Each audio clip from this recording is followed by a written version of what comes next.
అందరికీ నమస్కారం అండి. ఈరోజు మన ధ్యానాన్ని మొదలు పెట్టుదాము. ధ్యాన సమయంలో ఏకాంతంగాను ధ్యానానికి ఎటువంటి ఆటంకము లేకుండా ఉండేలాగా నిశ్శబ్దమైన ప్రశాంతమైన చోటును నిర్ణయించుకోవాలి. క్రింద కూర్చోలేని వారు నిటారుగా ఉన్న కుర్చీలో కూర్చొని కాళ్ళు క్రాస్గా ఉంచి కూర్చోవచ్చును. క్రింద కూర్చోగలిగేవారు క్రింద సుఖాసనంలో కూర్చోవాలి. చేతులు కలుపుకొని కళ్ళు మూసుకొని నిటారుగా కూర్చోవాలి. వెన్నెముకను నిటారుగా ఉంచుట వలన విశ్వశక్తి మన యొక్క తల భాగంలో ఉన్న బ్రహ్మరంధ్రము ద్వారా మెదడులోనికి అన్ని చైతన్య కేంద్రాలకు మరియు శరీరంలోని అన్ని భాగాలకు చేరగలుగుతుంది. మన యొక్క ధ్యాసను శ్వాస మీద మాత్రమే ఉంచాలి. ఎటువంటి ఆలోచనలను చేయరాదు. మన యొక్క చూపును అనగా అంతర్ముఖ దృష్టిని ఏమాత్రము ఒత్తిడి లేకుండా ఏకాగ్రతకు మరియు దివ్య జ్ఞానానికి స్థానమైన ఆజ్ఞాచక్రము వద్ద ఉంచాలి. ధ్యానం అంటే మానసిక తపస్సు, అంతర్ముఖ తపస్సు, నిర్మలమైన మనస్సు, సౌమ్యము, మౌనము, ఆత్మ నిగ్రహము మరియు భావశుద్ధి ధ్యానం ద్వారా లభిస్తాయి. ధర్మంతో జీవించాలి అనే సామాజిక దృక్పథం మనలో అలవడుతుంది. దివ్యనాదములు, ప్రణవనాదములు మనం వినగలము. దివ్య శ్రవణాలు వినాలి అంటే దీర్ఘ సాధన, చిత్తశుద్ధి, దీక్షగా ధ్యానాన్ని సాధన చేయాలి. మన మనస్సును స్వచ్ఛంగా ఉంచుకోవాలి. ఈ ధ్యానం అనేది మనకు వెలకట్టలేని బీజం. ఎన్ని కోట్లు ఖర్చు పెట్టినా దక్కని మనశ్శాంతి, ప్రశాంతత ఈ ధ్యానం వలన మనకు లభిస్తాయి. అమృతతుల్యమైన జీవితాన్ని కొనసాగించాలి అంటే ఈ ధ్యానాన్ని మనము గొప్పగా సాధన చెయ్యాలి. ఎప్పుడైతే మనం దీక్షగా సాధన చేస్తామో అప్పుడే మనం ఫలితాన్ని చూడగలుగుతాము. సంకల్ప సిద్ధి, వాక్ సిద్ధి మనకు దీర్ఘ సాధన ద్వారా లభిస్తాయి.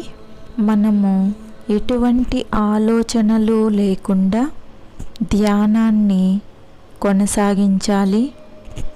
ఏవైనా ఆలోచనలు తరచూ వస్తూ ఉంటే ఒక దీర్ఘ శ్వాసను తీసుకొని తిరిగి మీ ధ్యాసను శ్వాస వైపు మాత్రమే ఉంచాలి. ఇక నిశ్శబ్దముగా సహజ సిద్ధంగా జరుగుతున్న ఉచ్ఛ్వాస నిశ్వాసలను గమనిస్తూ మన ధ్యానాన్ని ఒక 20 నిమిషాల పాటు కొనసాగిద్దాము.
మరి కొంత సమయము ధ్యానాన్ని కొనసాగించాలి అనేవారు కొనసాగించగలరు.